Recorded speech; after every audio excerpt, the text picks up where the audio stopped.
খুব শিগগিরই পশ্চিমবঙ্গে যে কোনো দিন এসআইআর অর্থাৎ ভোটার ভেরিফিকেশনের ঘোষণা হয়ে যেতে পারে।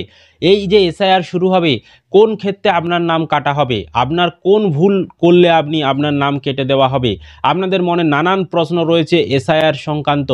এসআইআরে এক বুথ থেকে আরেক বুথে আপনি ট্রান্সফার হয়ে গেছেন, বর্তমানে এসআইআরের সময় কি দেখাবেন, আপনার নাম কি কেটে দেওয়া হবে, আপনার নাম 2002 সালে ভোটার লিস্টে নেই, তাহলে কি হবে? এছাড়াও কিন্তু কি নথি চাইতে পারে, বিএলওরা এসে কি করবে আপনার বাড়িতে। এছাড়াও কিন্তু শুধুমাত্র আধার কার্ড থাকলে আপনি কি এসআইআর করাতে পারবেন, আপনার নাম কি তারা রাখবে না কেটে দেবে, এই ধরনের নানান প্রশ্ন আপনাদের মধ্যে রয়েছে। আমরা সমস্ত প্রশ্নের উত্তর দেওয়ার চেষ্টা করব আজকের এই ভিডিওতে। তাই আপনাদের কাছে অনুরোধ, ভিডিওটি আপনারা শেষ পর্যন্ত দেখবেন, বেশি বেশি করে বন্ধুদেরকে শেয়ার করে ভিডিওটি তাদেরকেও খবরটি জানতে সাহায্য করবেন। চ্যানেলে নতুন হলে এই ধরনের ইনফরমেটিভ ভিডিও পাওয়ার জন্য চ্যানেলটিকে সাবস্ক্রাইব করে রাখবেন, আর ফেসবুক থেকে যদি আপনি ভিডিওটিকে দেখে থাকেন পেজটি ফলো করে রাখতে ভুলবেন না। চলুন আপনাদেরকে আমি স্ক্রিনে সমস্ত কিছু বুঝিয়ে বলে দিচ্ছি। এসআইআর বাংলার বুকে এটাই এখন সবচেয়ে চর্চিত বিষয়। ভোটার তালিকার বিশেষ ও নিবিড় সমীক্ষা কি, কেন হয়, তা বাংলা ও বাঙালি জানে বললেই চলে। কিন্তু এই এসআইআর হলে সাধারণের কি বিষয়ে সতর্ক থাকা প্রয়োজন সেটা কি জানেন? 12টি নথি লাগবে না 11টি লাগবে, না কিন্তু কখন কোনটা দেখাতে হবে, কিংবা বিএলও এলে আপনার বাড়িতে সেই সময় বাড়িতে কেউ যদি না থাকেন তাহলে আপনারা কি নথি দেখাবেন, নথি কি অন্য কেউ দেখালে আপনার বাড়ির হবে? নানান প্রশ্ন আপনাদের রয়েছে। আধার কার্ড দিয়ে হবে কি হবে না, সমস্ত কিছু আপনাদের প্রশ্নের উত্তর এবার আমরা আপনাদেরকে দেব, দেখতে থাকুন। তো এখানে আপনাদের প্রশ্ন প্রথম যে আমার বাড়িতে বিএলও এলে কি করতে হবে। এই প্রশ্ন খুবই স্বাভাবিক। বলা যেতে পারে রাজ্যে এসআইআর হলে জনসাধারণের তরফে নেওয়া প্রথম পদক্ষেপ হবে এটাই, অর্থাৎ প্রয়োজনীয় নথি দেখানোই হবে কাজ বা ফিল আপ করতে হবে এনুমেরেশন ফর্ম। সেখানে পাওয়া হতে পারে, মানে চাওয়া হতে পারে আপনার কাছে 11টি নথির মধ্যে যে কোনো একটি অথবা দুটি বিএলওদের কাছে জমা দিতে হবে। তো এই বিষয়টি আমাদেরকে বোঝাচ্ছি। তো দুটো ফর্ম ছাপানো হবে, এনুমেরেশন ফর্ম দুটো ছাপানো হবে, একটা বিএলওর কাছে থাকবে, একটা ফর্ম আপনার বাড়িতে দিয়ে যাবে। এবং যে ফর্মটা নিয়ে আসবে সেই ফর্মে কিন্তু আপনার নাম আগে থেকেই প্রিন্ট করা থাকবে, আপনার ভোটার কার্ড, আপনার ঠিকানা আগে থেকেই কিন্তু সেখানে আপনার ছবি সমস্ত কিছু প্রিন্ট করা থাকবে। আপনার নামে দুটো ফর্ম বরাদ্দ হবে, একটি ফর্ম আপনার নির্দিষ্ট যে নাম লেখা থাকবে সেই ব্যক্তিকে দিয়ে যাবে, তার বাড়িতে দিয়ে যাবে, একটা ফর্ম বিএলওর কাছে তিনি রেখে দেবেন। এবার সেই ফর্মটা আপনাকে পূরণ করতে হবে এবং আপনার যেরকম জন্ম তারিখ সেই অনুযায়ী প্রয়োজনীয় ডকুমেন্ট দিতে হবে। আর 2002 সালে ভোটার লিস্টে যদি নাম আপনার থেকে থাকে তাহলে কিন্তু কোনো ডকুমেন্ট আপনাকে দিতে হচ্ছে না।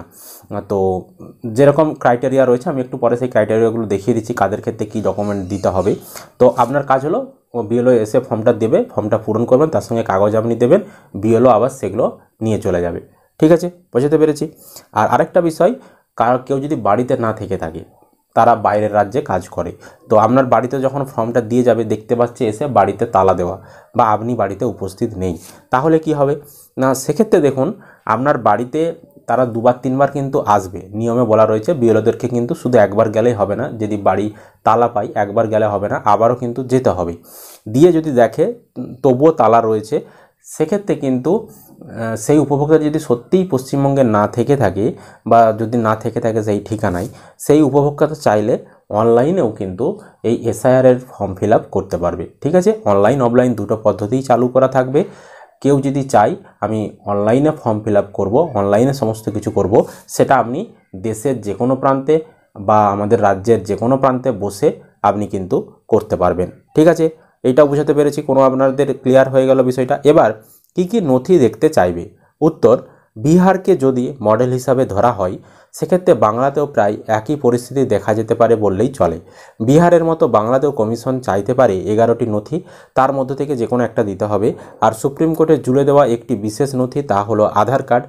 বলে রাখা প্রয়োজন এই আধার কার্ড প্রমাণ্যপত্র নয়, শুধুমাত্র পরিচয়পত্র।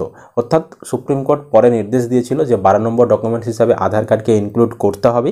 তবে আমাদের বাংলায় যখন নোটিফিকেশন জারি হবে সেখানে আধার কার্ড থাকে কি থাকে না সেটা তখনই জানা যাবে। তবে 11টি ডকুমেন্টস যে থাকবে সেটা কিন্তু বলাই হচ্ছে। তো 11টির মধ্যে যে কোনো একটা ডকুমেন্টস আপনাদেরকে দিতে হবে। তো কী কী সেই ডকুমেন্টস, কী কী বৃত্তান্ত আমরা একটু পরে আলোচনা করছি, দেখতে থাকুন ভিডিওটি। আর শুধুমাত্র বিহারের ক্ষেত্রে এটিকে 12তম নথি কমিশনকে যুক্ত করার নির্দেশ দিয়েছিল সুপ্রিম কোর্ট, অর্থাৎ আধার কার্ডকে 12 নম্বর ডকুমেন্টস হিসেবে যুক্ত করার নির্দেশ দিয়েছিল বিহারের ক্ষেত্রে শুধু। আবার আগামী দিনে বাংলাতেও করবে কিনা সেটা এখন দেখার বিষয়। আর বাকি পড়ে থাকছে 11টি নথি, তার মধ্য থেকে যে কোনো একটা নথি আপনাকে দিলেই হবে।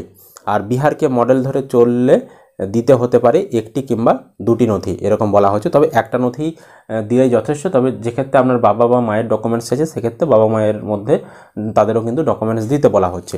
আমি এই বিষয়টা একটু আপনাদেরকে, এই ডকুমেন্টসের বিষয়টা সহজভাবে ক্লিয়ার করে দিচ্ছি, দেখতে থাকুন। তো এখানে 3টা ক্যাটাগরিতে ভাগ করা হয়েছে জন্ম তারিখ অনুযায়ী। আপনার জন্ম যদি 1/7/1987 সালের আগে ভারতবর্ষে হয়ে থাকে, তাহলে আপনাকে বলা হচ্ছে শুধু আপনার নিজের ডকুমেন্ট দিলেই হবে, আপনার বাবা মায়ের ডকুমেন্ট দিতে হবে না। এবার আপনাকে ওই যে 11টির মধ্যে যে কোনো একটি ডকুমেন্ট দিতে হবে। আর আপনার নাম যদি 2002 সালের ভোটার লিস্টে থেকে থাকে, তাহলে আপনাকে কোনো ডকুমেন্টস দিতে হবে না। ঠিক আছে, বোঝাতে পেরেছি? একদম সহজ বিষয়। 2002 সালে ভোটার লিস্টে আপনার নাম থাকলে কোনো কাগজ দিতে হবে না। আর যদি নাম না থাকে 2002 সালে ভোটার লিস্টে আপনার, তাহলে কিন্তু আপনাকে 11টি কাগজের মধ্যে যে কোনো একটি কাগজ দিতে হবে। তারপরে দ্বিতীয় ক্যাটাগরি হচ্ছে 1/7/1987 থেকে 2/12/2004 সালের মধ্যে আপনার যদি জন্ম হয়, তাহলে বলা হচ্ছে আপনার নিজের ডকুমেন্ট দিতে হবে এবং বাবা অথবা মা দুজনের মধ্যে যে কোনো একজনের ডকুমেন্টস আপনাকে দিতে হবে। এবার দেখুন, স্বাভাবিকভাবে 1/7/1987 থেকে 2/12/2004 সালের মধ্যে জন্ম হলে 2002 সালে আপনার ভোটার লিস্টে নাম থাকবে না, কারণ তখন আপনার 18 বছর হচ্ছে না। তো সেক্ষেত্রে আপনার নিজের 11টির মধ্যে যে কোনো একটি ডকুমেন্টস তো দেখাতে হচ্ছেই বাধ্যতামূলকভাবে। আর বাবা মায়ের ক্ষেত্রে এবার দেখুন, বলা হচ্ছে বাবা মায়ের মধ্যে যে কোনো একটা ডকুমেন্টস দেবেন, ওই 11টির মধ্যে যে কোনো একটা ডকুমেন্টস দেবেন।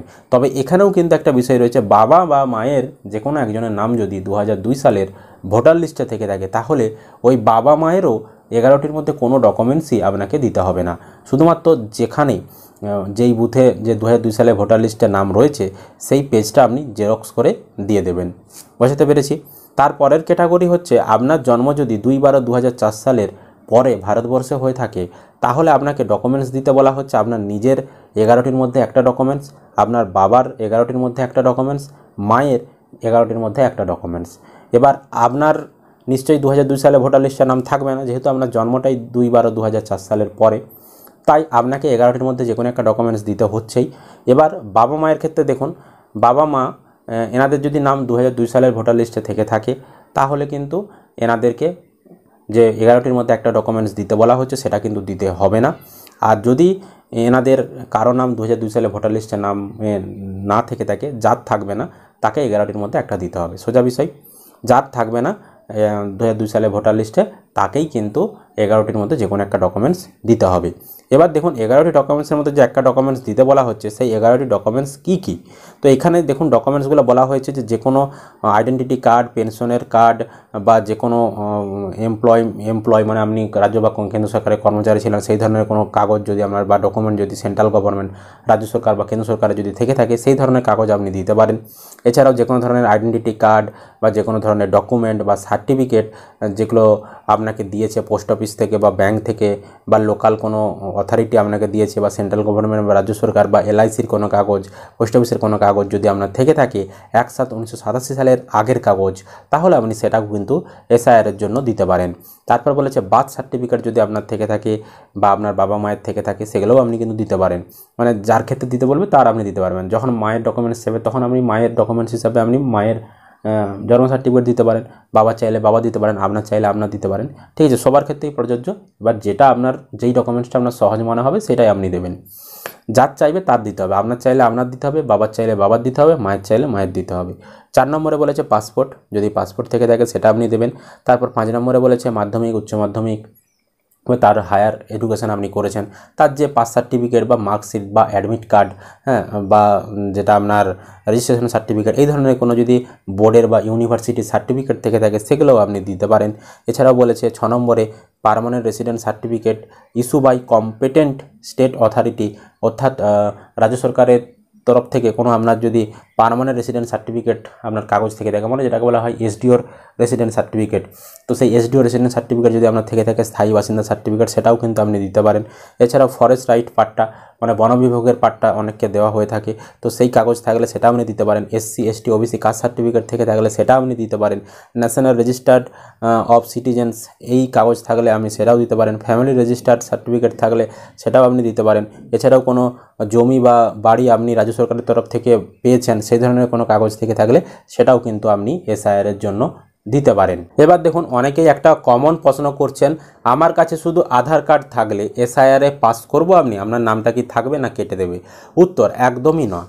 কারণ প্রথম থেকেই আধার কার্ডকে প্রামাণ্যপত্র হিসেবে মান্যতা দিতে রাজি হয়নি কমিশন, সে সুপ্রিম কোর্ট হোক বা তাদের প্রকাশিত কোনো গাইডলাইন। প্রতিটি জায়গাতেই একটাই কথা বলা হয়েছে, নির্বাচন কমিশন বলেছে যে আধার কার্ড নাগরিকত্বের প্রমাণ করে না, বরং পরিচয়পত্র হিসাবে এটাকে গ্রহণ করা যেতে পারে। তাই শুধু আধার কার্ড দেখালে আপনার নামের উপর পড়বে লাল কালির দাগ, মানে সেক্ষেত্রে নাম কাটার একটা সম্ভাবনা থাকছে। এখানে যেটা বলা হচ্ছিল যে আধার কার্ড যদি আপনি দেন, সেক্ষেত্রে কি করা হবে, ওই আধার কার্ডের সঙ্গে বাকি যে 11টি কাগজ বলা হয়েছিল তার মধ্যে যে কোনো একটা লিঙ্ক থাকতে হবে, সেরকমটা কিন্তু বলা হয়েছিল। এবং প্রয়োজনে বলা হয়েছে আধার কার্ড দেখালেও বাকি 11টির মধ্যে কোনো একটা কাগজ দেখতে পারে বা আধার কার্ড যে আপনি দিচ্ছেন সেটাও যাচাই করা হতে পারে যে আধার কার্ডটা করা হয়েছে সেটা কোন বেসিসে করা হয়েছে, জাল আধার কিনা, কবে করা হয়েছে, সমস্ত কিছু যাচাই করার পরে আপনার বাড়িতে ফিজিক্যাল ভেরিফিকেশন করে, ফিল্ড ভেরিফিকেশন করে যাচাই করার পরে যদি নির্বাচন কমিশনের মনে হয় যে হ্যাঁ এটা জেনুইন ভোটার, মানে বৈধ ভোটার, সেক্ষেত্রেই আপনি কিন্তু পারবেন। নইলে কিন্তু শুধুমাত্র আধার কার্ড দিয়ে আপনার কাছে কোনো আর ডকুমেন্ট নেই, আধার কার্ডের সঙ্গে কোনো ডকুমেন্টসের লিঙ্কও নেই, তাহলে কিন্তু শুধু আধার কার্ড দিয়ে আপনি কোনোভাবেই এসআইআর-এ নাম অন্তর্ভুক্ত করতে পারবেন না। তারপর বলেছে গত 2 বছর ভোটার লিস্টে আমার নাম আসেনি, আমি কি করব? উত্তর, আপনার যদি ভোটার কার্ড থাকে তাহলে কোনো সমস্যা নেই, কিন্তু না থাকলে সেটা বেজায় গণ্ডগোল। এবার যদি ধরি ভোটার কার্ড রয়েছে তবু তারপরেও কোনো কারণে নাম ওঠেনি, সেক্ষেত্রে কমিশন আপনার বাবা মায়ের ভোটার কার্ড ও তাদের তালিকায় নাম রয়েছে কিনা সেটা যাচাই করবে। সেই ভিত্তিতে আপনার নাম নতুন করে সংযোজন করা হবে। ঠিক আছে, আপনার ভোটার কার্ড রয়েছে, আপনার ভোটার লিস্টে নাম ওঠেনি বা নাম নেই আপনি দেখতে পাচ্ছেন, সেক্ষেত্রে কোনো সমস্যা নেই। আপনার বাবা মায়ের যে ভোটার কার্ড সেগুলো চেক করা হবে, তাদের ভোটার লিস্টে নাম রয়েছে কিনা দেখা হবে। যদি দেখা যায় হ্যাঁ রয়েছে, তাহলে সন্তানের যদি ভোটার কার্ড থেকে থাকে তারাও কিন্তু ভোটার লিস্টে নাম তোলার জন্য যোগ্য, তো সেক্ষেত্রে কোনো অসুবিধা আপনাদের হবে না। তারপর বলেছে অন্য রাজ্যে আপনি ছিলেন, এই রাজ্যে এসেছি কি করব? ধরুন আপনি উড়িষ্যায় ছিলেন, তামিলনাড়ুতে ছিলেন, কর্ণাটকে ছিলেন, বর্তমানে পশ্চিমবঙ্গে এসেছেন, তাহলে আপনার কি অসুবিধা হবে বা সুবিধা হবে?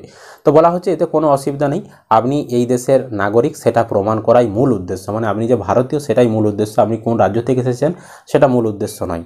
অন্য দেশ থেকে এলে সেটা কিন্তু ভাইটাল বিষয়, সেটা কিন্তু যাচাই করার বিষয় রয়েছে, কিন্তু আপনি তো ভারতবর্ষেরই এক রাজ্য থেকে অন্য রাজ্যে আসছেন, সেক্ষেত্রে কোনো সমস্যা নেই।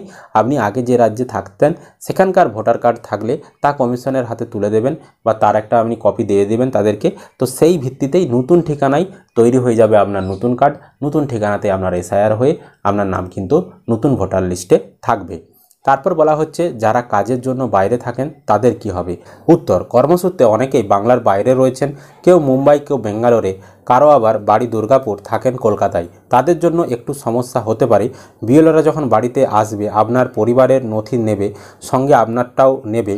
এরপর আপনার নথি প্রসঙ্গে তাদের যদি কোনো প্রশ্ন থাকে বা সংশ্লিষ্ট এলাকায় ইআরওর মনে কোনো প্রশ্ন তৈরি হয় তখন আপনাকে তলব করা হতে পারে।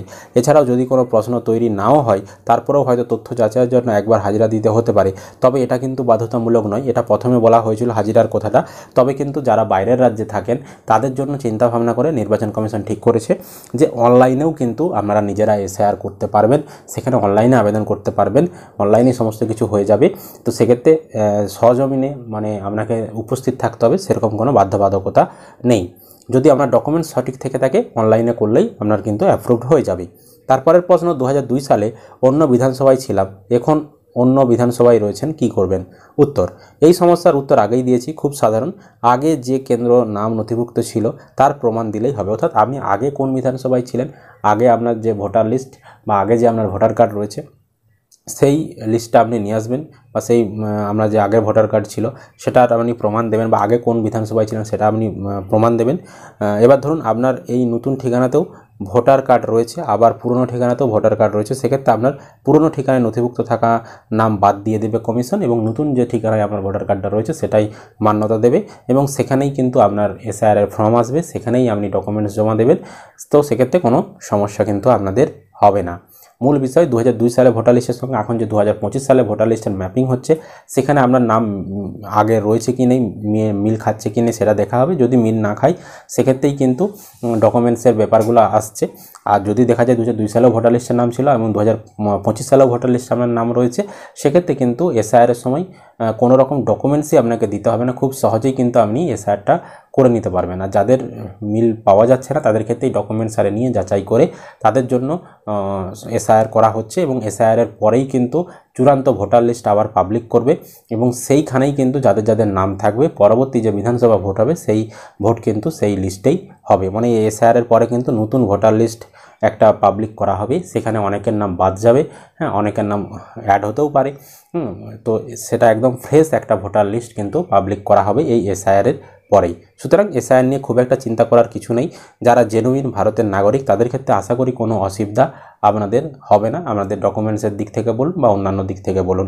আশা করি আপনাদেরকে আমরা বোঝাতে পেরেছি। যদি কোনো প্রশ্ন থাকে ভিডিওর কমেন্ট করে জানাবেন। ভিডিও ভালো লাগলে অবশ্যই লাইক করতে ভুলবেন না, ভিডিওটি বন্ধুদেরকে শেয়ার করে সকলকে জানিয়ে দেবেন খবরটি এবং ফেসবুক থেকে দেখলে চ্যানেলটিকে অবশ্যই কিন্তু ফলো করে রাখবেন পেজটিকে।